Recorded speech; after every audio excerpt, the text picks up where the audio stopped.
Ndichida kutenda mhuri yeZimbabwe nekuda kwesupport yamunotipa pano paSaint TV. Basa richienda mberi. Nhasi ndiri kunoku kuDZ1 kwandakagara nemadzimai vatoda tinge tiri tinombokurukurawo navo maringe nebasa ravanoita, tichionawo machallenges avakasangana navo akazovatuma kuti vange vari vanoita basa ravanoita. Aiwa, ndichida kugamuchirai pazuva rinonzi nhasi. Usati wasubscribe on our YouTube channel, I kindly ask you to subscribe, turn on your notification bell so that every time we upload a video you'll be notified.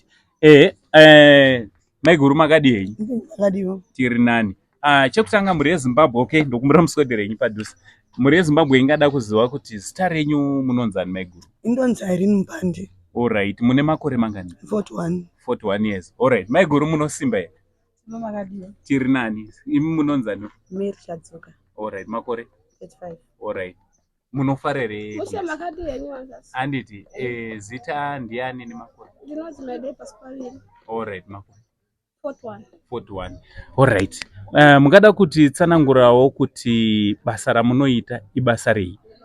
Ndima sex worker. Alright, munoita basa muchiriitira kupi basa? Ndine bisi rangu. Munoitira muno muDZ1. Alright, zvimwezo Maiguru? Alright. Mane nguva yakareba sei muchiita uye basa iri, uye makatanga zvaita sei? Chii chakakupushai Maiguru kuti mupinde pabasa iri? Chandipusha inyaya kuti ndiri marriage for 13 years. 13 years. Alright. Ndine vana vangu noti 5 years. Alright. 2 baba vacho vakashaya. Alright. 3 baba vacho ndovandinawo vana. Alright. Ava vana ava baba vacho vakasungwa ari kuremand. Alright. Ndokuvana ndi gara kuti 2 pa 1633 charumbira road. Alright, manga mane nguva yakareba sei muri marriage? 13 years. 13 years. Alright. Vane nguva yakareba sei vari kurimand? Vane gore. Gore. Gore ne izvo zvinova kuti gore ne chika this year. Ragore. Last year January. Last year January. Kuroti gore over 1 year, almost 1 year 7 months. Alright. Maiguru, mungada kuti tsanangurira kuti chii chakanatsoitika kubva pakutanga kuti muzosvikawo magoita sarudzo yekuti inini ndakuchiita basa resex work? Inyaya kuti vandaigara kumba ndaenda kushimudzwa nana tete. Ndo vakandidzinga. Anonzi Judith Musakanyi. Alright. Ndiye akandidzinga pamba. Ihanzvadzi yemurume. Alright. Nemunin'ino wemurume Jevirius Musakanyi. Kwecha Irene Musakanyi. Alright. Vese vari vatatu. Inyaya kuti vari kuti inini ndiri muroyi. Alright. Mumusha mavo. Alright. Saka ndofanira kubuda mumusha mavo. Ndiri wachambudza. Ndiri washungurudza. Life yavo ndiri kuitambudza. Kana mombe chaidzo kuti nditengese vakaramba nadzo. Alright. Ndine mwana form 1 vakaramba nemombe. Ndikasvika pakuenda kuact. Ndikagesa zvimwana ndikaedza kubhimu. Alright. Ndikashandira mwana kutoita maricho. Ndo life yangu endaita. Maricho, maduty, mawashing, chero kusuka maplate. Alright. Ndo life yandarama ndiri kumba. Alright, muchiitira kuti muchengete vana. Mwana wangu mudiki akasvika pakutiza pamba mudiki ane 8 years. Kuti mama handichakwanisa kugara panapa. Alright. Inye kutukwa kwamuri kuzona tete. Mashoko ari kundirwadza. Mwana wangu ari kuairport kuna mai vangu. Izvo asi kuda kana kuuya kunoko. Kuti mama kana muri papo pamba handikwanisi kuti ndiuye ikoko. Achiri kurambana nasi. Kana vana chaivo izvozvi 2 boys dzangu. Kuenda kumba izvozvi ini ndakatozo yangu kunoko nokonyanya kuti magara ndiri kuita achaita everyday nechingotukwa natete. Saka vana tete ava vakaroorwa here kana kuti havana? Havana kuroorwa, murume wachina akashaya. Akashayikawo. Alright. So makamboenda here kumapurisa kunoripota magararamiro amanga muchiita? Ndakamboisa complaining. Asi kuti netsitsi ndazongonzwa kuti wedzi rokuti kutuka kuti muroyi rinomirire chii, makore mangani. Vandakonzwa kuti kutuka kunzi muroyi 16 years mucheo. Alright. Vanati kana chingodarika. Alright. Ndakagara nekuti ine faith. Church kwandapinda kuprofita makaya. Faith iyoyo ndiyo yandakangoisa ndikati ngazvingodarika zvina basa. Inguva. So pamakazotanga basa iri muchidecida kuti ndakutanga kuti ndichiite zvesex worker, muchirangarira kuti zvii zvakaitika kubva ipapo pamakazotanga? kana vatanga zvangu inenge siri chido kana kuti inenge isi situation inokuipinza basa iri asi unogona kuti unongochiti vana vada kuenda kuchikoro vada kudya sana angoti ngandingozvinyudza masviri asi hakusi kuti ndo zvandinoda rangu basa ndiri maoko. Alright, besides izvi rimwe basa ramunogona nderipi? Inokutengesa kunyanya iringa business ripi ndinorigona. Alright, tinozvikwanisa. Alright, tiri kutaura kuti kunze uko kune umwe munhu akakuteerai akakutarisai anogona kubatikana nenyaya yenyu angada kubatsirana nemi mungada kubatsirwa. Alright, mune phone number dzamuinadzo? Ndinadzo. Alright, munogona kutipa phone number dzenyu kuitira kuti kana kutaura phone number dzenyu kuitira kuti anoda kubatai abva kubatai achibatsirana nemi. Ndakubai. 0771 153 253. Alright, dzokorodzai zvenyu. 0771 153 253. So ndeapi machallenges amunosangana nawo pabasa iri pamune muchiita basa iri? Zvandotenda kuti munosangana nevarume vakasiyana siyana. Ndeapi matambudziko amunosangana nawo pakusangana nevanhu vakasiyana siyana? Chitsotsi kazhinji kacho ndo chinowanikwa muchinyanya. Alright. Mumwe anogona kuti unopinda naye woti condom anogona ribhisa. Alright. Saka unofanira kuti unzwe kuti wabata here, unzwe kuti iri akapfeka here. Kana pasina ipapo fight yatanga. Alright, so ivo varume vanenge vasingatyi here also nekuziva kuti ndo basa ramunoita havatyi here kubvisa protection? Vamwe ndoti hazvina basa utozoti kwanza munhu achiti ana basa ka utozoti kerere iwe uchichengetedza utano hwako. Alright. Chete. Alright. Mune situation here yamakambosangana nayo kubva pamatanga yamunoti apa zvanga zvakaoma pamakastoma enyu? Eri ndangu mwani munhu akatombondinetsa anga kuramba kubuda nekunipa mari yamuchedzi. Alright. Ndo ndakambokanda zvibhakera. Alright, saka kutoro kuti kana zvaipa zvibhakera zvinotokanda. Ndokanda. Alright, saka pamunogara muna vamwe here padhuze wekuti munobva mavadaidza? Vandobuda. Alright. Vandobuda vanhu. Saka munhu anenge atiwapa tight? Anonyandipa tight. Alright. Kuti mune chipangano kamuno chinobva chabuda. Alright. Boys ndo basa rawo iro. Alright, chipangano ndevapa? Vakomana vemunzvimbo. Alright, so ivavo ndo vanokuto kuprotecta ifu? Ndo vanoprotecta ivavo. Alright, alright. Sa munozovaitireiwo vakomana ava? Unozovatengera kana paindi. Alright, alright. So vanotouya vachizova toti yepaindi yaita? Yaita. Alright. Saka ibasa. Maiguru, chii chakakuitaiwo kuti mupinde munyaya idzi? Hai, situation. Alright, situation. Mungada kutsanangurira kuti zvakatangira papi pamukaswedera padhuze handiti? Yeah, kuti zvakatangira papi kusvika pazviri? Ini matangira azvakaita ka. Ini ndaichengetwa namai vangu. Alright. 2007 ndipo wakafa. Sati agaramba kuvabereka wavo kutuku. Vachingovigwa sanhasi chibva tadzingwa pamba nanasekuru. Alright. Sai ndandisina kwekuenda kugara. Ndaingogara pese pese ndichingorara pese pese. Sana ndine mwana wangu anga ane 3 years vakafa mai vangu inini. Alright. Panambodzokera baba vacho kunogara. Situation magara acho anga kangooma. Ndezvipi zvanga zvakaoma pakugara nababa vemwana? Pagara kwacho hamusi mamusingateerere? Kwete, nekuti vakazengwata mumwe mukadzi. Alright. Saka nderera mukicheni ndisina kana chekufuga ndisina chekurya. Pandatsvaga basa mavenisi vanamboshanda house girl. Vanhu vaishandira nguva yemangolenzi vandonyika kwavo. Ndaenda kuloja kuairport. Samba pepa neloja ndasvika pakushaya mari yekubhadhara rendi. Saka pane musikana aenda kubhawa inga manga mamuna 2008. Musikana yebva anditora bva andisamba make nemwana wangu. Ndopa akabva anditi ngatiende tese kubhawa. Taenda tese bhawa kutaura achinditengesa. Ina asina chandaiziva nguva yacho. Onditengesa kutora mari ndiye pamwe chete ndichiswera ndakara kana mari regardens. Pamwe ndoswera kana ndiri mubare nemasweet kid imomo. Tisana mari yebhasi yekuenda kumba. Ndozvigeza mari regardens ngopukuta. Vanhu toenda kubhawa. Kusvika ndazodzoka kuno kudesert.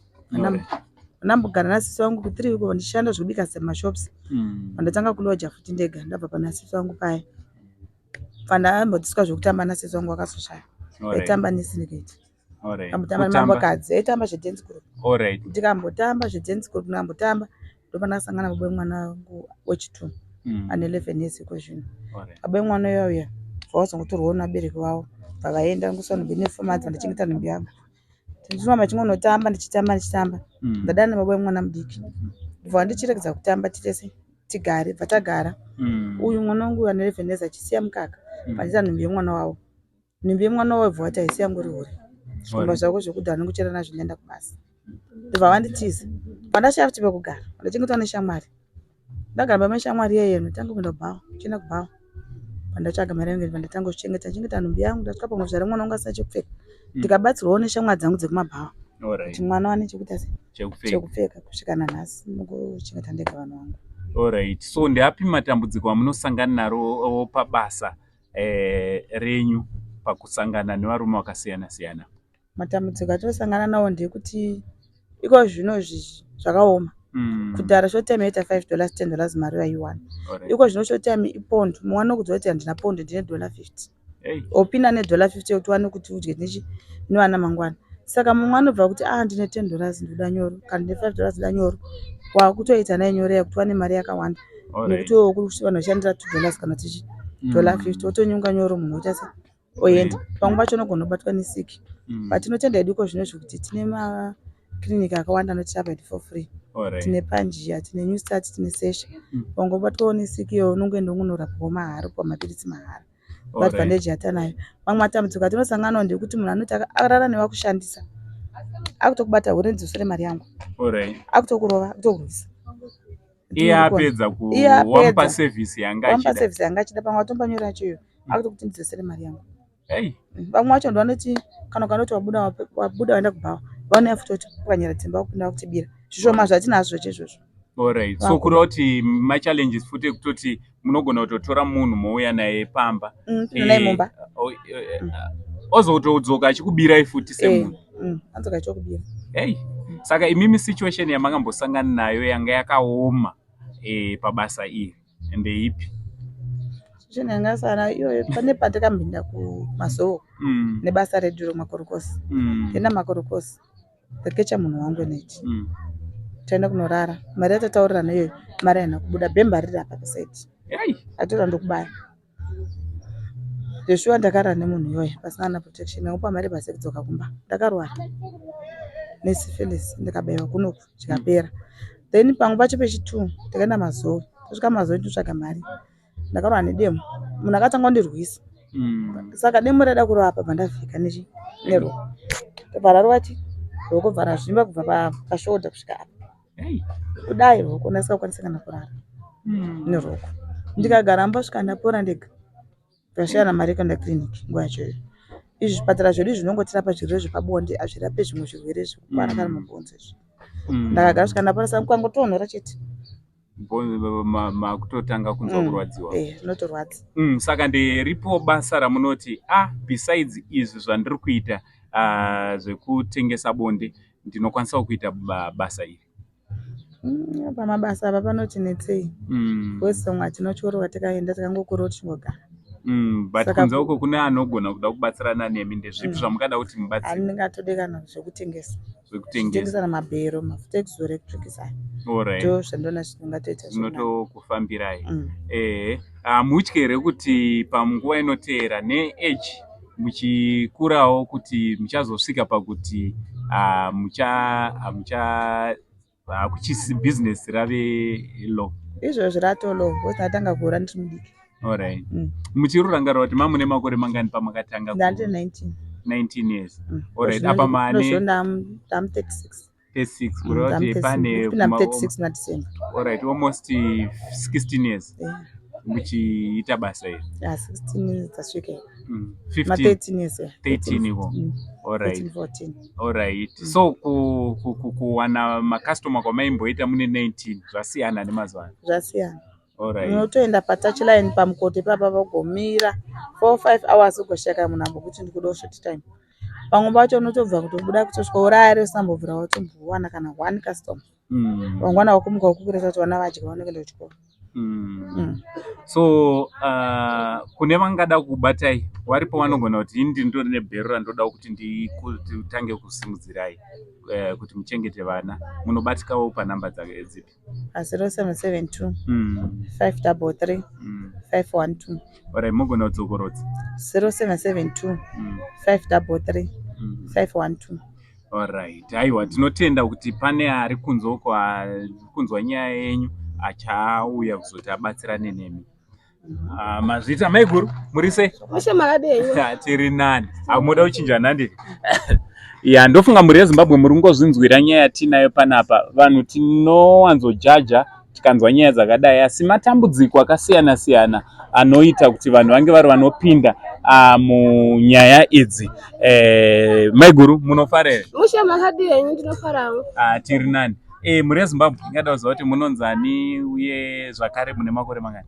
Ndinonzi paide pasi paviri, ndine 41 years. Alright. Maiguru, basa resex worker makaritanga muchirangarira kuti gore ripi? 2014. And 14. Alright. Chichakakusundai kuti mupinde mubasa iri? Situation yekuti ndabva mumarriage, ndafurikana ndasiya murume. Ndisvike pamabasa akaipa kudaiso. Alright. Kwakusina here kwekuti muende kunogara kana kuti kunotanga upenyu humwe husiri uhu? Kwangu kusina, ndati bhedha ndizviraramire ndega. Alright. Kwakusina kana hama kana kumba kwenyu kwamakabereka? Kumba kunonetsa kuti handinyatsowirana nehama, plus vabereki vakashaya vese. Alright. So pamakatanga mucharangarira kuti makatangira kupi uye zvaifamba sei pamakatanga basa iri?